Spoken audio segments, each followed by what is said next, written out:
그런 주제로 말씀을 전하겠습니다. 이 세상에 그 무엇보다도 하나님을 더 사랑한 사람들. 자, 본문은 이제 여호수아가 드디어 가나안 땅을 이제 정복하려고 계획을 다 세우고 시작하는데, 가나안 땅 정복하기 바로 직전에 정탐꾼을 보내는 이야기예요. 정탐꾼을. 여호수아는 이 정탐꾼 보내는 것에 대해서 너무 잘 알고 있죠. 왜냐하면 자기가 정탐꾼이었어요. 거의 한 40년 전, 가데스 바네아에서 모세가 지도할 때 이제 각 지파 대표로 한 명씩 뽑아가지고 12명 보냈지 않습니까?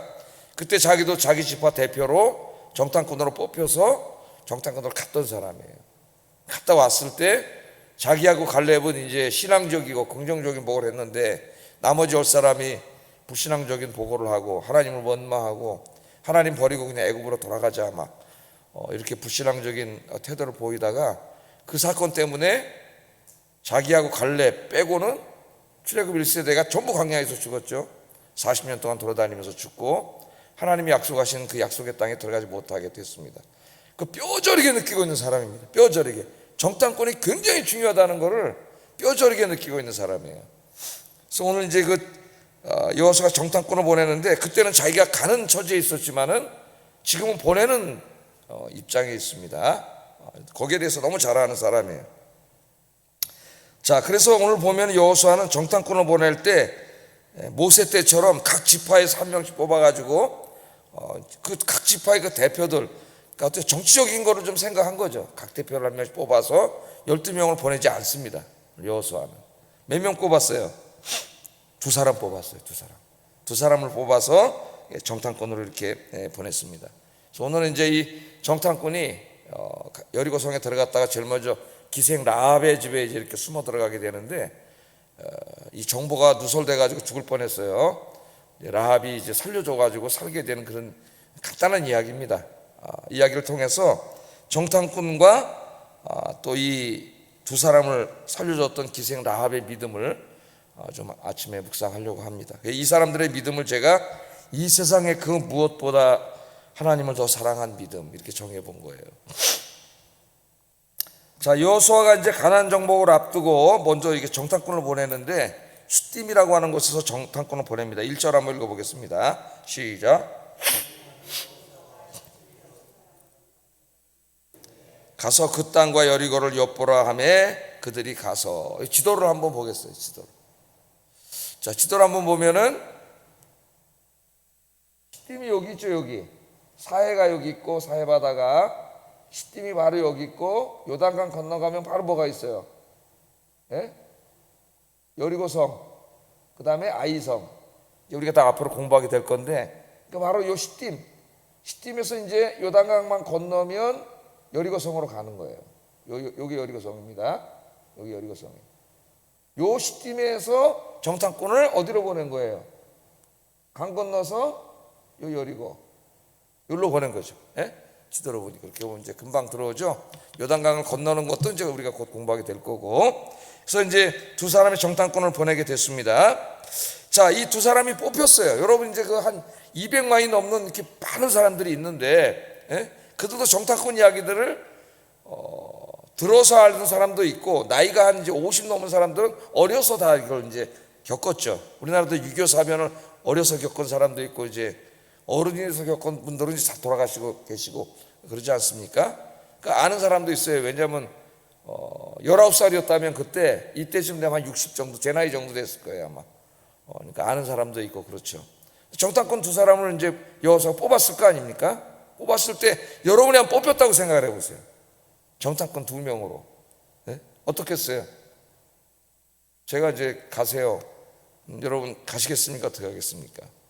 쉬운 일이 아니에요. 이 정탐꾼 보내는 게. 오늘 이제 성경 말씀에도 나오지만은 지금 한 40년 전하고 또 다릅니다. 지금 이스라엘이라고 하는 이제 이 민족이 전혀 이렇게 소리 소문 없이 어디 있는지도 모르는 그런 민족이 아니에요. 이미 요단강 이쪽 건너편에서 아모리 왕 2사람을 그냥 어떻게 했어요?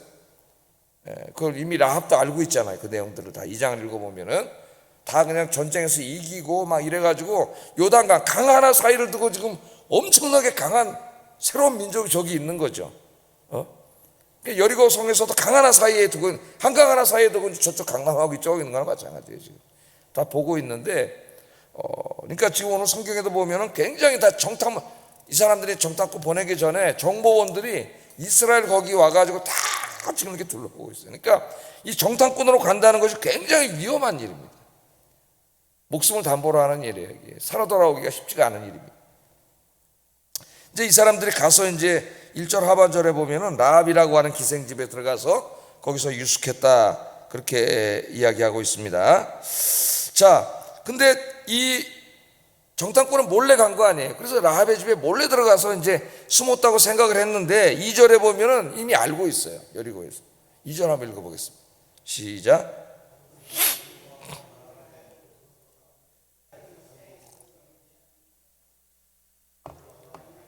정탐꾼 들어온 거를 이미 알고 있습니다. 이쪽에서, 여리고성에서. 이거 죽은 거나 마찬가지죠. 어디에 들어와 있는 것까지 다 저쪽에 지금 정보원들이 다 보고 왕에게 보고를 지금 한 거예요. 그래서 이제 3절에 보면은 두 사람 잡아오라고 왕이 군대를 보내지 않습니까? 그러니까 바로 이런 상황이라고 하지. 이런 상황. 저쪽에서 정보원들이 눈을 시퍼렇게 뜨고 지금 무슨 일이 벌어지고 있나요? 벌어지고 다 지켜보고 있는 가운데 진짜 그 어디 그 방어망을 뚫고 들어가기도 어려운 거기를 가야 되는 거예요.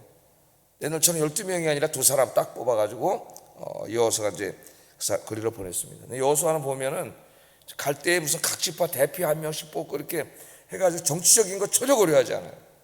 그 당시에 실패했던 기억을 가지고 있기 때문에 첫 번째가 뭐냐면은 정치적인 고려가 아니라 믿음이에요. 믿음이 있는 사람. 믿음이 있는 사람이 아닌 믿음이 없는 사람이 가면 가나 마나요. 소용이 없어요. 오히려 더 해가 돼요. 그래서 믿음 있는 사람 두 사람을 보내서 이제 이 두 사람이 보냅니다. 근데 이 두 사람이 이것이 굉장히 위험한 일임을 알고도 적지로 이제 기꺼이 자기가 가는 것을 마다하지 않는 거죠. 어떤 주님의 일을 해도 이게 좀 편안하고 힘들지 않고 뭐 목숨을 담보로 하지 않고 나의 많은 희생을 요구하지 않고 이런 일이면은 누구나 기쁜 일로 하겠지만은 이게 심지어 자기의 목숨을 담보로 하는 엄청난 자기 희생을 담보로 했을 때 과연 그 하나님의 일을 할 사람이 있겠는가, 그런 거죠. 예를 들면 여러분, 이 위대한 지도자 모세도 하나님이 맨 처음에 부르셔가지고 이제 가서 내 백성을 구원하라 할 때 기쁨으로 했어요, 못했어요? 예? 기쁨으로 안 했죠. 안 하려고 계속해서 우리 출애굽기 보면은 계속 하나님하고 신경했죠. 하나님 가라 그러는데 안 간다 그러고, 또 내가 이렇게 해줄 테니까 가라니 그래도 안 간다 그러고, 계속 안 가려고 그랬어요. 왜 안 가려고 그랬을까요? 편안하게 가서 그냥 이렇게 편하게 앉아있다가 그냥 뭐 이렇게 갔다 오면 사람들의 영광 박수 쳐주고, 이런 일이면 누구나 하려고 그러지. 너무나 힘든 일이고, 애굽 왕 앞에 가서 이제 내 백성을 데려가겠다는 죽을 수도 있는 일이기 때문에 너무나 위험한 일인 거 알기 때문에 죽어달라는 거죠, 모세가. 여러분 또 이제 예레미야도 한번 보세요. 예레미야도 하나님 선지자를 불러가지고 내 백성에게 가서 하나님 말을 전하라 그랬더니 예레미야가 뭐라 그래요? 예레미야 1장에 보면은 나는 아이입니다 그래. 그러니까 나는 아이라 할 때에 뭐 어떤 주석가들은 이제 그것을 진짜 예레미야가 연령이 상당히 어린 것을 나타낸다고 하는 사람도 있고, 그렇지 않고 어떤 사람이 이제 그 가기 싫으니까 핑계를 대는 것을 해석하는 사람도. 그런데 주석책을 보면은 뭐 둘 다 가능성이 있지만은 배제할 수는 없는 것 같아요. 안 간다 그러잖아요. 나는 아이입니다. 아이 같은 사람입니다. 실제로 나이가 어려서 그랬든 아니면 뭐 상징적인 의미든 하여튼 안 가려고 그러는 거예요. 나는 아이입니다. 다른 사람 보내주세요. 왜 그랬을까요? 그 죄악 가운데는 왕과 권력자들 앞에 가서 하나님 말씀으로 책망을 해야 되고 회개하라 해야 되고 이런 메시지거든요. 요즘처럼 막 잘 됩니다, 평안합니다, 복 받습니다, 막 건강합니다, 그런 사람들이 다 좋아하지 누가 핍박을 하겠어요. 가서 죄를 지적하고, 그것도 힘 있는 사람들 회개하라 그러고 하나님께 돌아가야 된다 그러고. 요새도 목사들이 그런 소리 잘 안 하려고 그러는데 부담돼가지고. 그 에레미야도 나도 안 간다는 거예요. 근데 오늘 두 사람을 보면은 이거보다도 훨씬 더 위험한 일인데도 그런 게 없어요. 가라 그랬더니 기꺼이 이제 이 두 사람이 가는데, 무슨 내가 목숨을 걸고 이제 가서 잡히면 죽잖아요. 오늘 금방 발각된 것처럼 가족에게 가서 뭐 잠깐 이별이라도 하고 오겠습니다, 며칠 밤이라도 좀 시간을 주시면은 아이들하고 좀 시간을 보내고 오겠습니다, 뭐 이런 게 얘기가 전혀 없어요. 자기가 뽑혔고 가게 되자 즉시로 가게 됩니다. 목숨을 걸고 이제 즉시로 요단강을 건너서 여리고성을 가게 되는 거죠. 자, 우리 여러분 한번 신약 성경으로 와가지고 예수님을 한번 생각해 보세요. 예수님께서 막 사역을 하고 계시는데 어떤 사람들이 와서 뭐라 그래요? 내가 선생님을 따르겠습니다. 제자가 되겠습니다. 날 받아주세요. 그러잖아요. 근데 내가 하나만 하고 오겠습니다. 아버지 장례 치르고 오겠습니다. 가족들하고 와서 내가 작별 인사만 하고 오겠습니다. 어떤 사람은 그때 주님이 그 사람을 받아줬어요? 안 받아줬어요? 다 안 받아줬어요. 아버지 장례는 죽은 자들로 치르게 하고 너는 나를 따르라 그랬어. 가족에게 작별 인사하고 오겠다 그랬더니 우리 예수님이 그것도 하지 못하게 했어요. 그 유명한 말씀하셨죠. 한번 그 말씀이 누가복음 9장 62절 한번 읽어보겠습니다. 시작.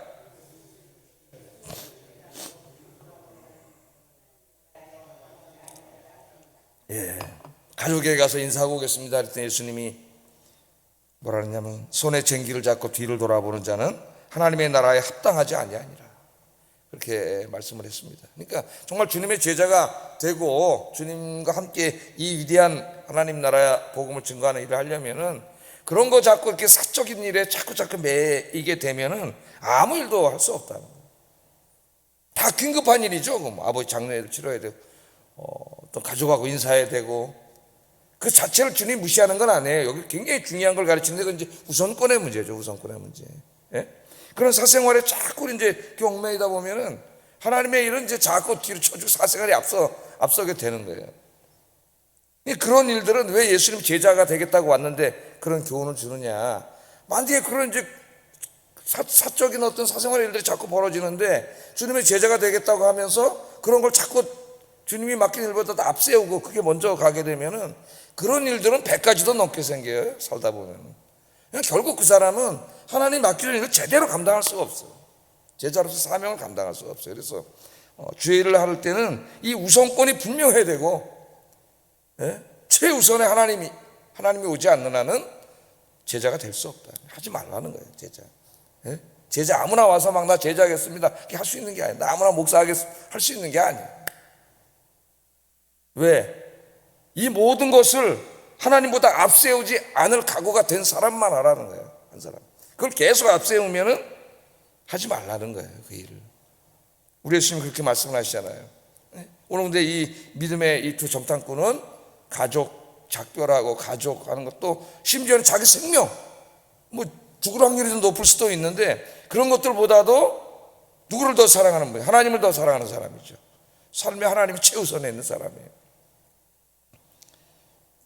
우리 그 슈바이처라고 하는 사람 우리가 잘 알고 있습니다. 슈바이처는 굉장히 유명한 사람인데 어린이들은 위인전에서 아프리카에 가서 이제 의사로서 인도적인 봉사를 했던 그런 분으로만 이제 많이 알고 있고, 그러나 사실은 이 사람이 신학자예요.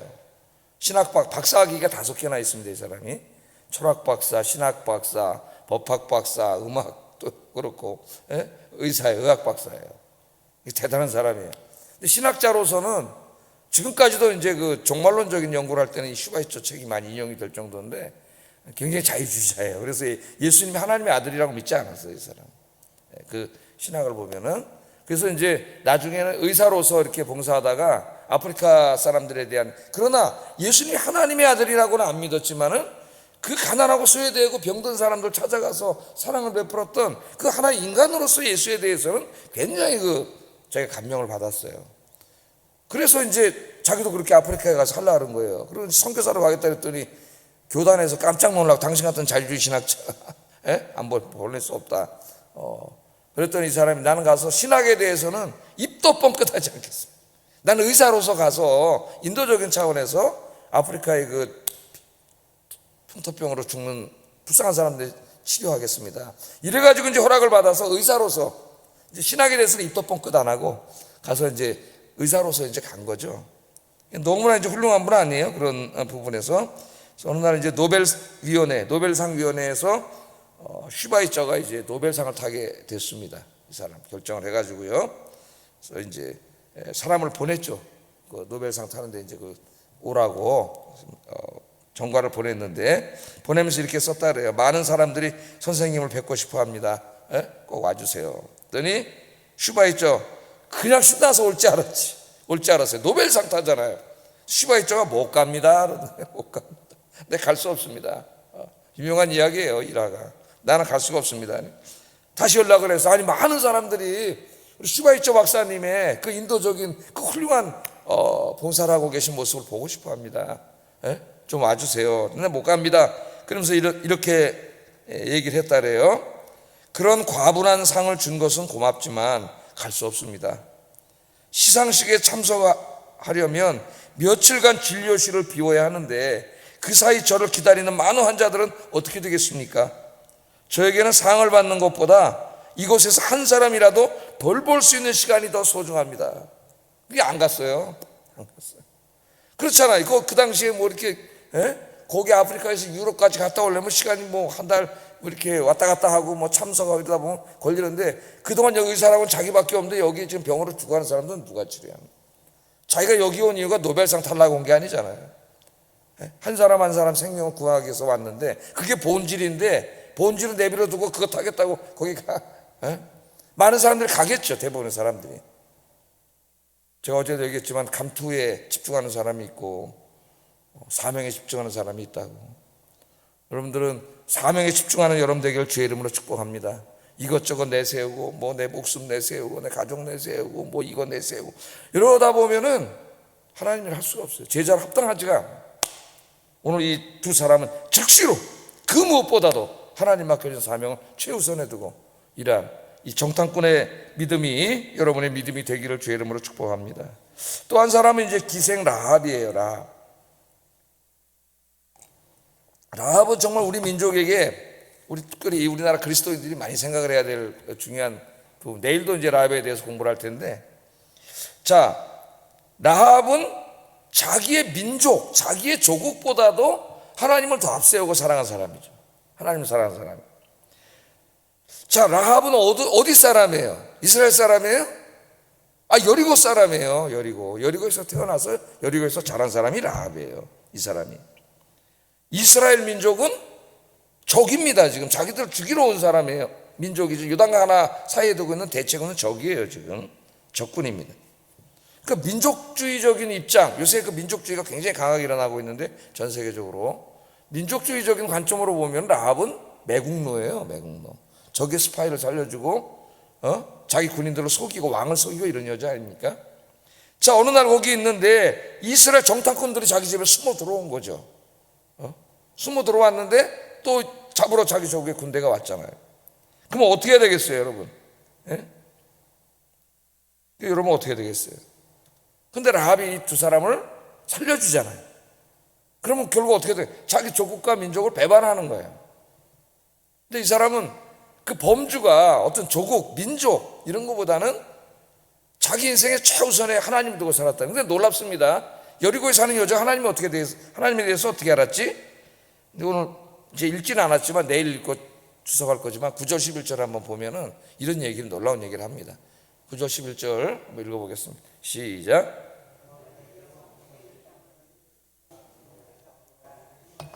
심히 두려워하고 이 땅 주민들이 다 너희 앞에서 간담이 녹나니 이는 너희가 애굽에서 나올 때 여호와께서 너희 앞에서 홍해물을 마르게 하신 일과 너희가 요단 저쪽에 있는 아모리 사람의 두 왕 시온과 오게게 행한 일 곧 그들을 전멸시킨 일을 우리가 들었음이니라.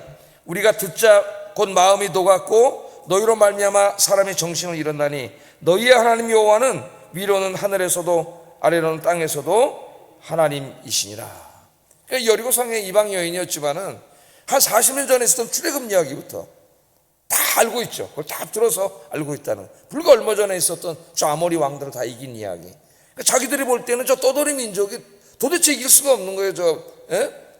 아모리 왕들을 시온하고 그 아모리 왕 시온하고 바사랑 오가고 이걸 이길 수가 없고 홍해 바다가 갈라지고 이 놀라운 이야기를 들으면서 자기 민족의 모든 사람들은 지금 이 민족과 싸우려고 하고 있는데 이 여자는 거기서 누굴 만나? 하나님을 만나는 거야. 저들이 믿는 여호와 하나님이 하늘과 땅의 진짜 하나님이시구나. 이게 진짜 신이구나. 우리 가나안 땅에서 믿는 신들은 다 가짜고 저 신이 진짜구나. 야훼가 진짜 하나님이구나. 그걸 자기가 알았다는 거예요. 그 놀랍게 믿음을 갖게 됩니다. 믿음을. 그 상관관계는 좀 내일 또 한번 아침에 살펴보도록 하고. 그래서 이 여자가 놀라웠게도 하나님을 믿게 된 거예요. 하나님을 믿고 있는 거예요. 자, 이날 아마 어떻게 보면 인간적인 갈등이 있었을 수도 있겠죠. 조국과 민족이냐 하나님이냐, 이게 대척점이 안 되게 우리들은 이제 살아가고 있지만은 지금 이 여인에게 있어서는 이게 지금 대척점 가운데 있잖아요. 하나님을 택할 것인지 자기 조국과 민족을 택할 것인지. 근데 이 여인이 어떻게 돼요? 첩자 좀 이따 들이닥쳐가지고 첩자들 들어온 거 다 하니까 빨리 내놔라. 그랬더니 여인이 거짓말을 이제 해서 이 주제를 우리가 이제 그리스도인과 거짓말이라는 주제로 설교를 할 때도 있습니다만은 3절에 보면 여리고 왕이 라합에게 사람을 보내어 이르되 내게로 와서 내 집에 들어간 그 사람을 끌어내라. 그들은 이 온 땅을 정탐하러 왔느니라. 그랬더니 4절 5절 라합이 이렇게 얘기합니다. 한번 읽어보겠습니다. 시작.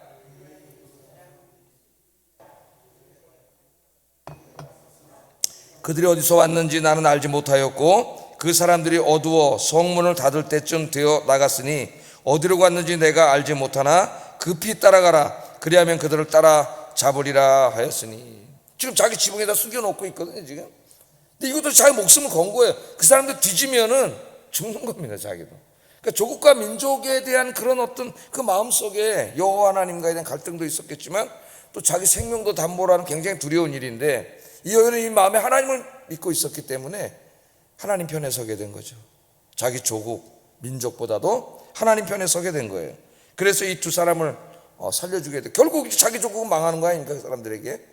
그러나 자기 조국은 이방 신을 섬기는 죄악 가운데 있는 민족이고, 이 땅에 하나님 나라가 이루어지기를 어느 정도 수준까지 그 신학적으로 생각이 뭐 그러지는 않았겠지만은 하나님이 참 신이라는 걸 알고 이 모든 것에 자기 조국과 민족보다 하나님을 택하는 그런 믿음의 여인이었어요. 오늘 우리 사회에 하나님보다 여러분 더 위에 간 게 얼마나 많습니까 우리에게.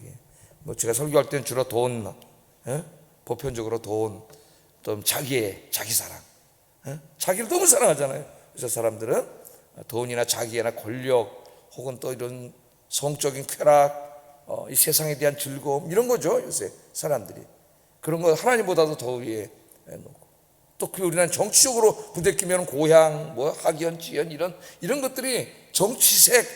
하나님은 여기가 있어요. 그게 여기 와 있지. 다 끄집어내 가지고 하나님 앞에 내려놔야 돼. 다 내려놓고 하나님을 제일 최우선에 두고 내 인생에 오늘 두 사람처럼 하나님께 순종하는 저와 여러분 되기를 주의 이름으로 축복합니다. 기도하겠습니다. 두 정탐꾼처럼 자신의 목숨보다도 가족보다도 하나님을 더 사랑하는 믿음의 일꾼이 되게 하소서. 두 번째, 자신의 민족보다도 고향보다도 이념보다도 하나님을 더 앞세우고 하나님을 더 사랑하는 믿음의 일꾼이 되게 하소서. 기도하겠습니다. 사랑하신 아버지 하나님,